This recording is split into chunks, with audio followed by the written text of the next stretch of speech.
আসসালামু আলাইকুম। আজকে আমি একটা মহাবন আমাজনের মতো অনেক বড় একটা জঙ্গলে অবস্থান করছি।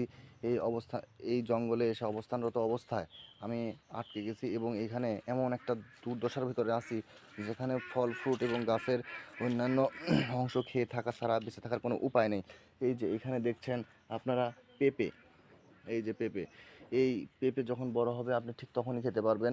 এখনও খেতে পারেন, তবে সেটা খুবই কষ্টসাধ্য। আর যদি আপনাকে বেঁচে থাকার জন্য খেতেই হয় তাহলে আপনাকে এই যে ম্যাঙ্গো খেতে হবে। এই ম্যাঙ্গো এখন খাওয়ার উপযোগী হয়ে গেছে, এটার নাম ব্যানানা ম্যাঙ্গো।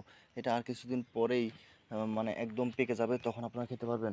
এছাড়া যদি আপনারা মনে করেন যে না, এটা খেয়ে শুধু বেঁচে থাকা পসিবল না, তাহলে আপনাকে বিকল্প চিন্তা করতে হবে। বিকল্প চিন্তার ভিতরে আপনারা এই যে এই গাছ দেখতে পাচ্ছেন জঙ্গলের ভেতরে, এটাকে বলা হয় ওল গাছ।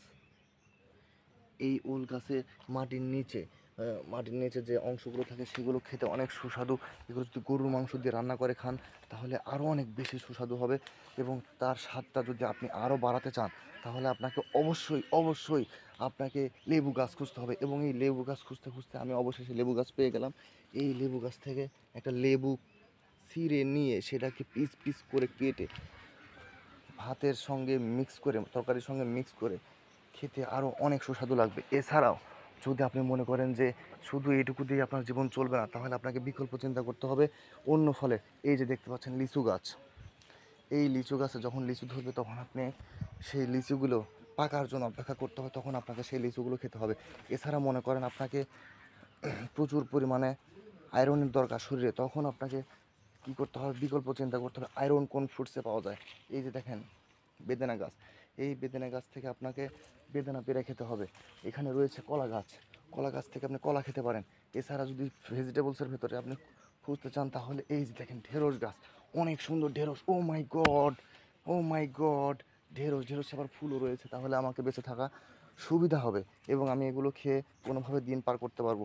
এছাড়া যদি এগুলো খেতে খেতে আমি বিরক্ত হয়ে যাই কখনো, তখন আমাকে বিকল্প চিন্তা করতে হবে। এই যে দেখুন ডাঁটার শাক, অসংখ্য ডাঁটা শাক, ও মাই গড, আমাকে এগুলো খেয়ে দিন পার করতে হবে।